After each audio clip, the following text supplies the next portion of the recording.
see on the stage April 11th. So hopefully this will prepare you in how to prepare a 3-minute thesis.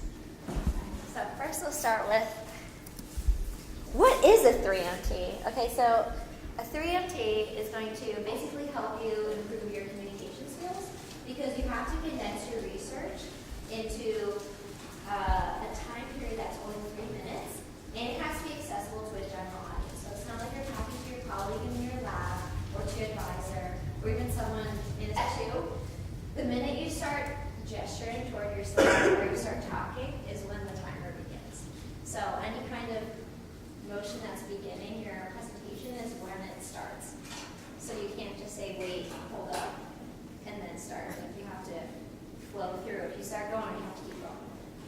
And then this is for Gabby, the decision of the judging panel is final, and we have professors that judge it, so it's not judged by graduate students, and what they decide is final. We also do a People's Choice at the Drexel Emerging Graduate Scholars Conference, which is separate from the traditional 3MT, and you can also get an award for People's Choice that anyone in the audience can vote for. So those are the rules for our 3MT.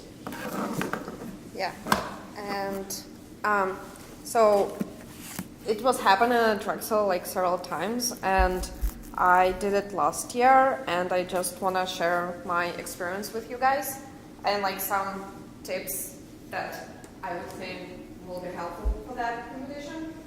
And so as like Alex explained, all the rules, it's like cutting your creativity in terms of how you're like presenting, moving, using other stuff rather than your research. So like all your creativity should be focused on how do you explain your research in a simple way. And like how do you engage the audience just with your, like how you talk. Not even how you talk, but like what you talk. So the main thing that I find like all the like successful like 3MT did on like other videos is that they're like really engaging the audience, they're like relating to the audience, they're like saying something that anyone can also like say, oh yeah, right, like I drink coffee every day, oh yeah, me too. Like even though if you don't drink coffee, like you still think like, oh yeah, right, a lot of people drink coffee like every day morning. The other thing that also related to be relatable is all the researchers that we are doing were like a bunch of majors, like someone is nutrition, someone is like material science, someone is like some abstract algebra major, I don't know, but like everything has an application, and by pointing out that application you can like relate even more to audience, because in the end of the day it needs to be understandable for like anyone. And like obviously avoid like jargon from your field, so like use simple terminology, like something that you can see in a newspaper. Like you would say, oh, can New Yorker put it in its article? Yes, okay, go for it. No, probably not. And then the only other thing other than your words that you use is your slide, the only slide that you present. So use it as good as possible. Make the best of it.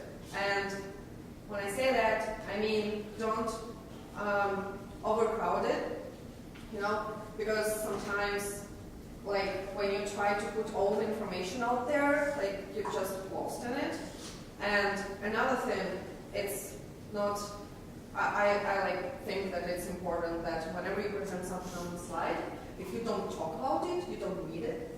Because people are looking at it, but they're listening to you also. So like it needs to be all connected. And to like relax the atmosphere and to be memorable, because we want to win, right? Like so like if you want to win, like you want yourself to be remembered. So like put like a joke or something.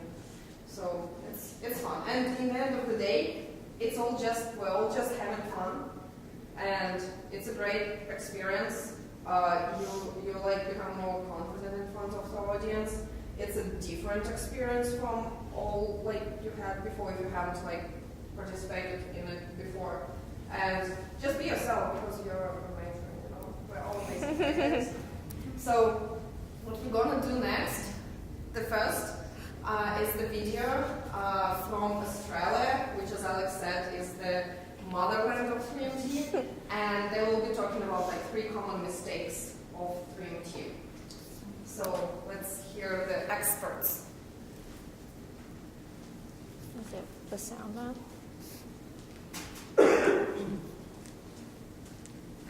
Why is the sound? Wait. There we go.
It sounds very cool and actually really easy.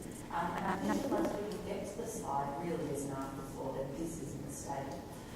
If you think about the slide as being integral to the actual presentation, we'll do much better. And I think our winner of the AMU final this year, Rosanna Stevens, really demonstrated that. Rosanna was talking about whiteness. So she's talking about the idea that there are wide ways of doing things, that we're afraid of being a certain thing. And the way she demonstrates this is to have a completely blank slide. The slide is white. And when she presented to it, she asked us to name all sorts of things on this white slide. Also white. And we can see because they're white on one. And then later on, she moved to her presentation to ask us to imagine that this white slide covered up the black background, and she got to the heart of the issue, which is this concept.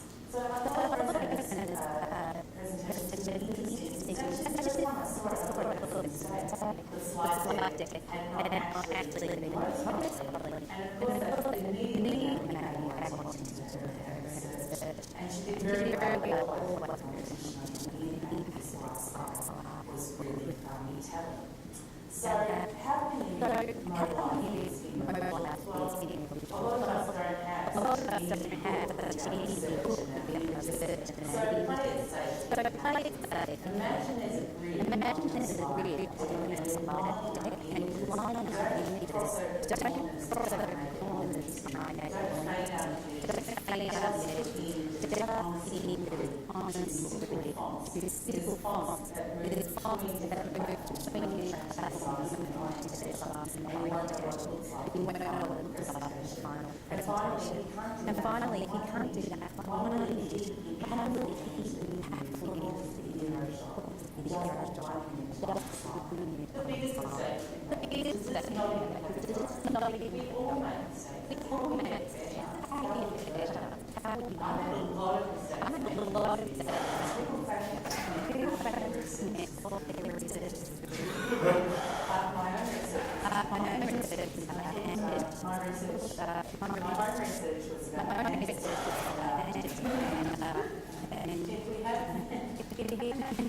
Okay, so next we're going to ask you to introduce yourself to the people sitting around you.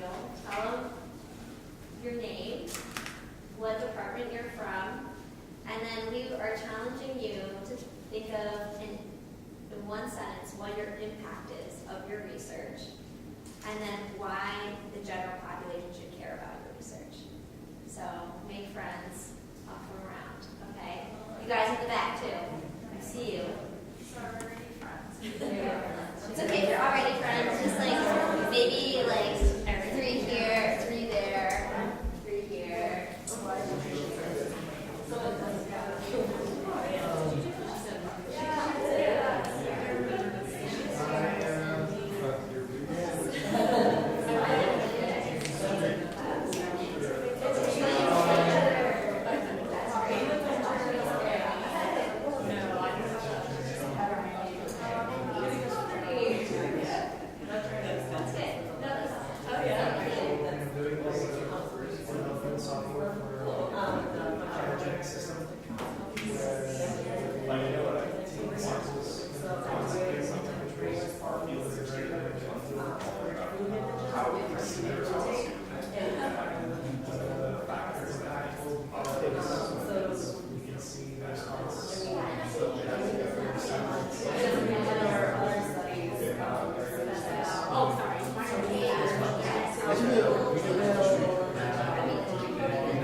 Okay guys, so now Asya is going to show us some 3-minute thesis videos so you can see what some winning videos look like. And think about what you like and don't like about them. Yeah, because after that, nothing is perfect, right? So we're gonna discuss what you think is great, what you think is Oh, sorry. not That great. was my fault.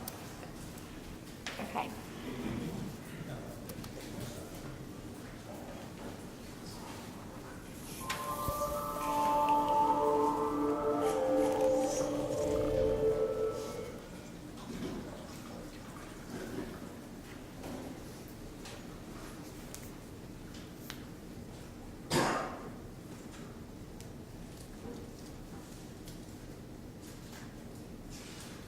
Today, I'm going to put you in somebody else's shoes.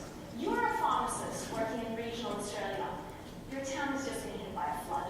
You've come Coming to work today to start the cleanup, but you've quickly been approached by several locals. One gentleman's been evacuated from his home. He forgot to take his medications and prescriptions with him when he left, so he hasn't had his tablets in a few days. He's asking if you think about it, if you can medication. There's also a lady. She can't have a level with his father. She's asking you to take me to the shop. You know the words of the town and you've heard the locals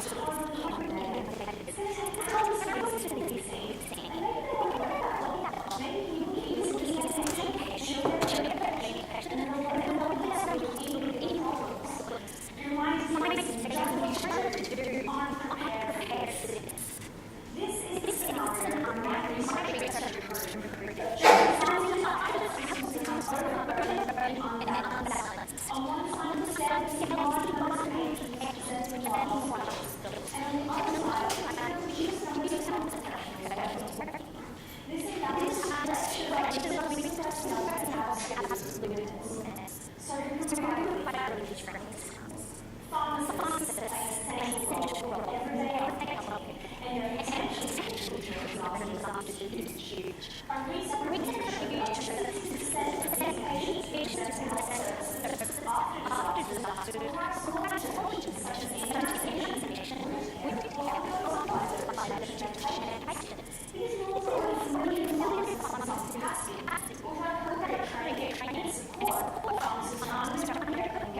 exactly what to do. You can help them even in front of you by not sending them to the university department. You can submit a small contribution. It can help you sort of figure out the community.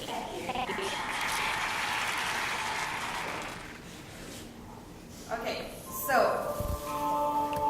what did you guys like about it? Like, what do you think her strong, like this person's strong sides are? I liked how she kind of made us think about like what we would do in this situation if it was us, to kind of like understand why this is needed. Like, relatable, right?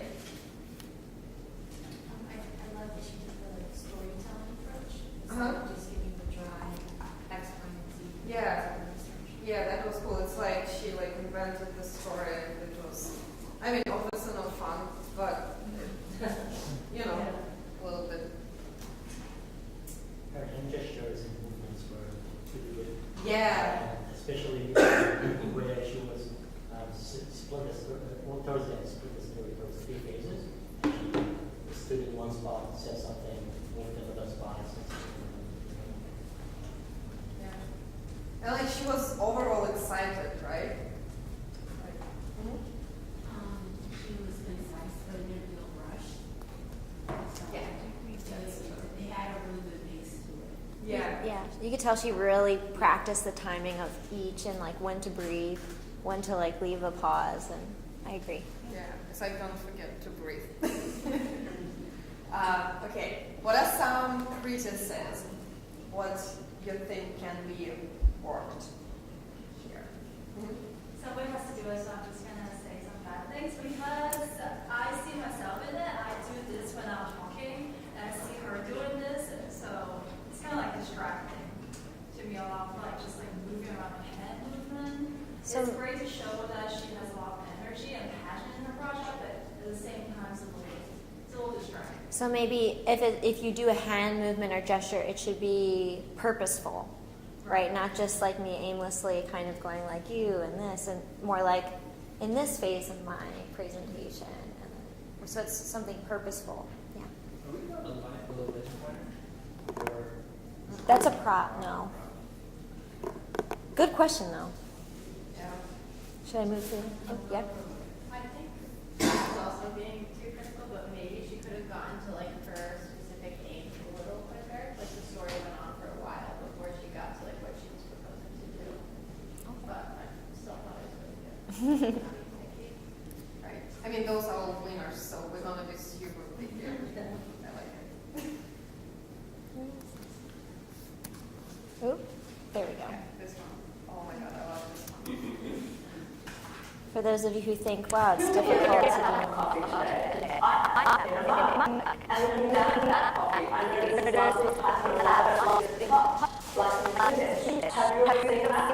Well, that's the goal for costed, which comes from the Greek word kostos, means because the representation of life, which can be like it was quite a story. So it's in the timeline, and you use life as the point that's the point costed. And the copy costed traces that reverse. And that costed tells the story of the way she applied and forces us when it keeps the world popular, twisting and folding and bending itself to trace out something pattern. That passage is a powerful visual tool to help us understand this kind of behavior of life. And further, I can think that I can solve it this way, or that way. I can solve it in your life, or vitalize and deserve the change in positive, cementing my understanding. In my PhD, I come up with a new way of visualizing life. Like the life from phonetic practices like object, metaphor, and a human life has the divinity of thousands of tiny steps, and each of those steps interacts with the life in a different way, creating a mess. This is the kind of mess that you get when you try to visualize life.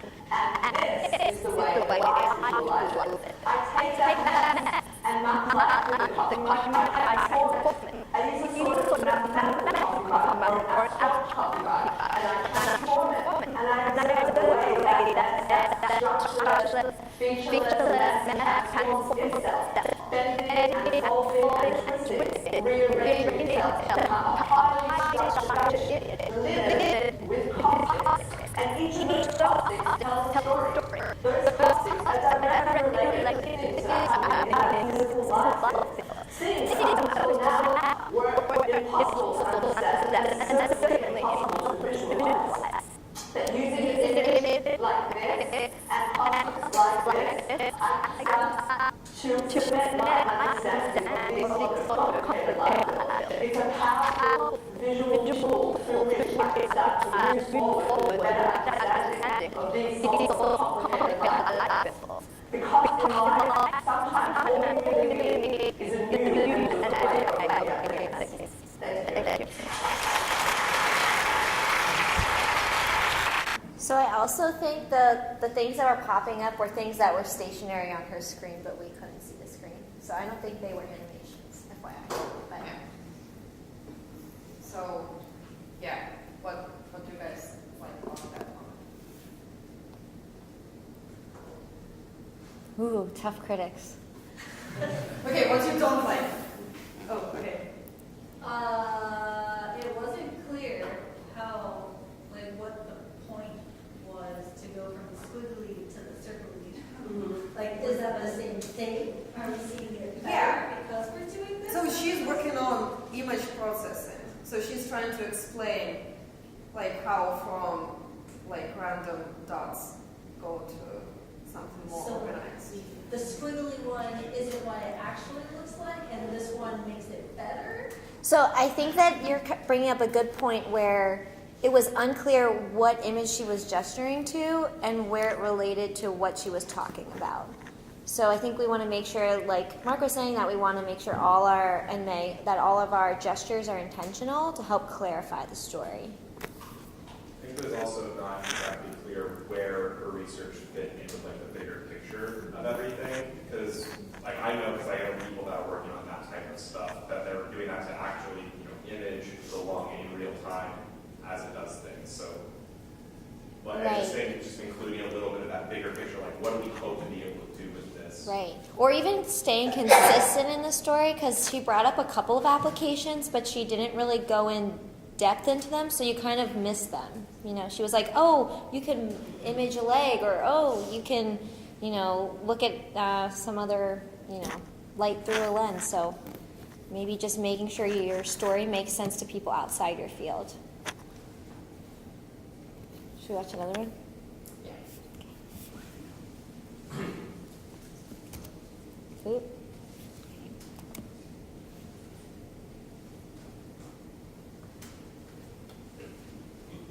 Can you picture the world of computers? This is a scenario very hard to imagine. Yet, the most powerful computers can take up to thousands of years for our modern tasks, such as breaking an ancient Turkey, or simulating abstractions, or modeling financial data. So, scientists are betting that our computers will be able to solve these problems that will lead to more secure instructions, or the discovery of novel materials, new medicine, or even the treatment of cancer. There is a small meeting, well, actually not so small. Quantum computers are the laws of quantum mechanics, and these laws are completely different from the laws of the classical world we really know. For this reason, we need to reinvent the hardware, rethink the software, and reinvent communication protocols between various quantum computers. The first thing we need is a quantum bit or a qubit.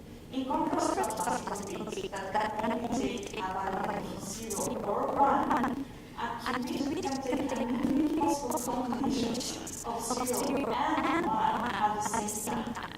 This is a special property of qubits that makes quantum computation so powerful and effective. A coincident can be used as a qubit, it is like its unique value. A photon.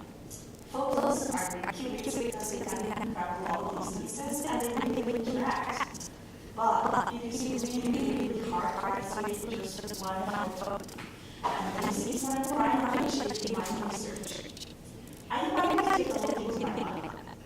This is how a local piece of hardware communication systems, and just test it with regular computers it takes the entire evening. But the core practice lies in applying change that the living contains in atoms. Using our research and we collect and release atoms to temperatures lower than outer space.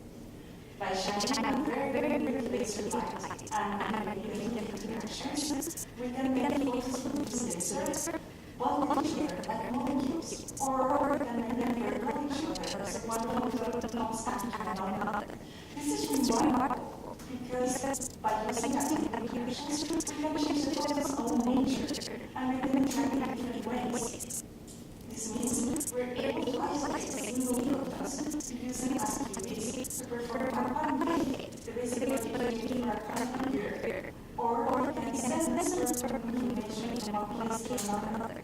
My experiment adds one more step towards making one technology possible.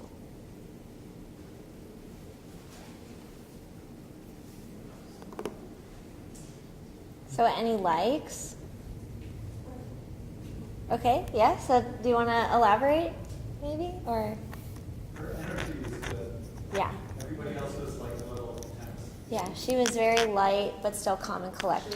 She wasn't too serious, but she wasn't like timid. Yeah, she was herself, right? Yeah. And that's actually one thing that might be weird to comment on, but that I really liked was, if you have, so staying calm is one thing, but also if you have an accent or if you mumble, slowing down helps a lot. So the way she stayed really calm and she took a lot of pauses between. Yeah, it was very clear to understand her. Yeah, I would say like you do you, because like some people are just energetic, some people are more chill. Like I'm really chill. Like someone is just like full of energy. I'm pretty energetic when I talk, so Yeah, so I'll be going like this because like across the it's stage. natural in the end of the day. Yeah. Any dislikes? First line was okay. Okay. It wasn't So it could have been a little bit more, yeah. little more Yeah. clear, Like, maybe. Clear the atoms interacting with the laser thing. It got. I mean, I got out the first time and I was like, wait, what? I feel like even the equation going from right to left, I mean from left to right, instead of up and down would have made it more clear, Even intuitive. though the plus and equal sign were there, like I was. You had to so, like wait. kind of, I felt like I kept going like that on the slide. Yeah. Okay. I think we have one more. What time is it? We have 10 minutes left. Okay, so we can go through this one. I'll just skip to his talk. Yeah. Participate when you reach 500 years into a map along the Oops, sorry. So what I want to do first, I want to define your thesis to be right now. And afterwards, I will also give you an experience thoughts and considerations that I had when I was actually trying to write my speech. The universe has approximately 100 billion galaxies. To put this unique number in context, there are 100 billion hairs on the heads of all the people on the planet. Nearly as much as you see that average your galaxy. If you look closely, you see that galaxies come in many different shapes, sizes, and colors. Why do galaxies differ from one another? Galaxies differ because they change over time. Astronomers stared at many distant galaxies from many time periods, and they found that young galaxies look a certain way, but old galaxies look different. How does a galaxy change its appearance? One way a galaxy changes is by going one active phase. Here's a picture of an active galaxy, and you can see a bright light in the center. This light has the same brightness as 100 billion suns. What causes so much light come out of the center of an active galaxy? This is what we think the center of an active galaxy looks like. In the middle is a black hole. Before it is gas on board the black hole, just like baseball forward. This orange gas produces the bright light in the center of the galaxy. What else does black holes do other than make stuff fall toward them? Black holes can also provide gas into the galaxy in form of movement, which is shown here. This process is just like an engine, which needs gas to make the car drive away. Is it possible that these winds have allowed the surrounding galaxy and changed the galaxy's shape, size, and color? This is a question my mind is shaking. To understand how the black hole winds affect galaxy evolution, I imagine using my own telescope. Telescopes today can collect the light of the galaxy and split it into a rainbow, just like the here. This is very important because the rainbow goes between these active galaxies and dark lines. And these lines will precious information about black hole winds. I mentioned dark line and rainbow about 100 active galaxies to get insight into black hole winds. I found that some of these are capable of changing the galaxy's shape, size, and color, but not all of them. Nevertheless, the fact that we established that some black hole winds are responsible for changing part of the galaxy's life is very exciting, and will allow us to further explore black holes and the galaxy, and their important role in our universe. Thank you.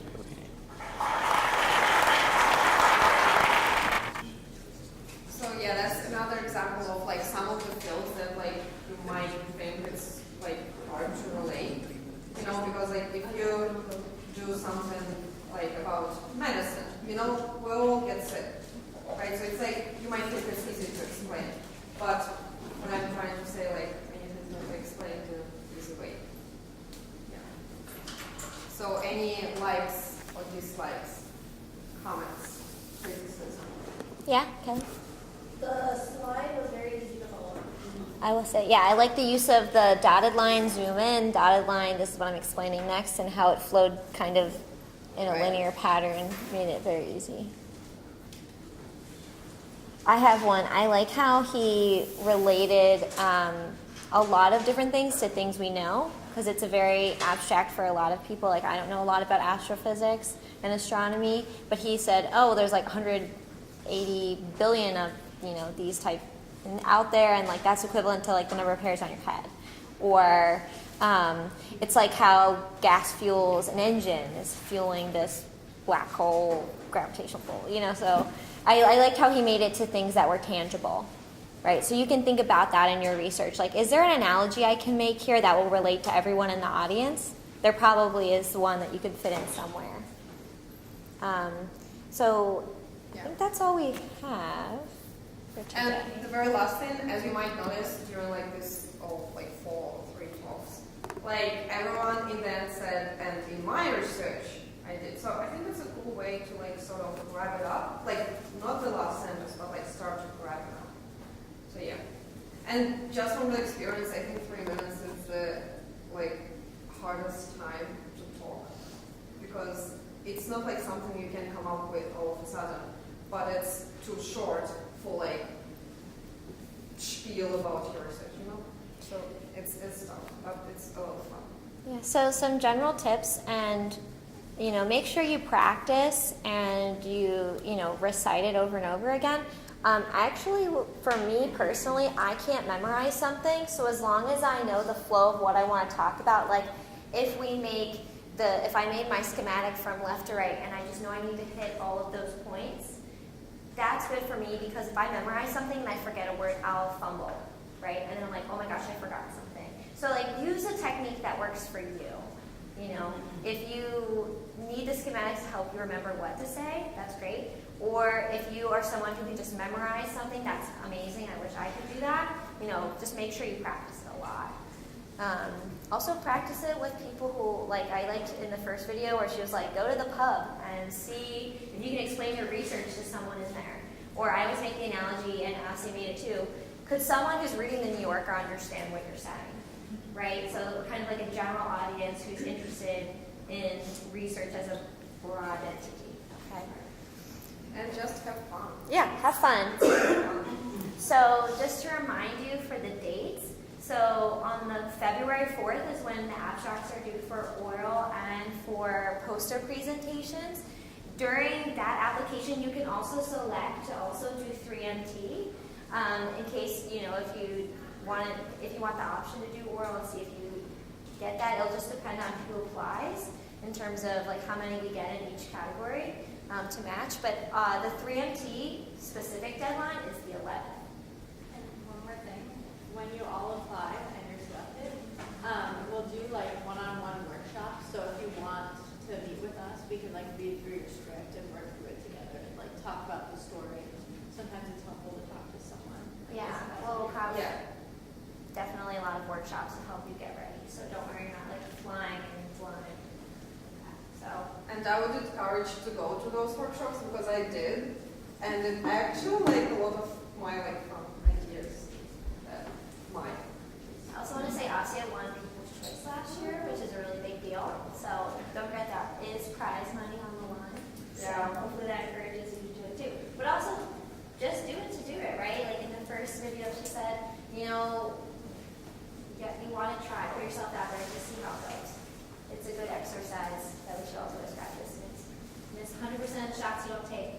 So there you go. Thanks, guys.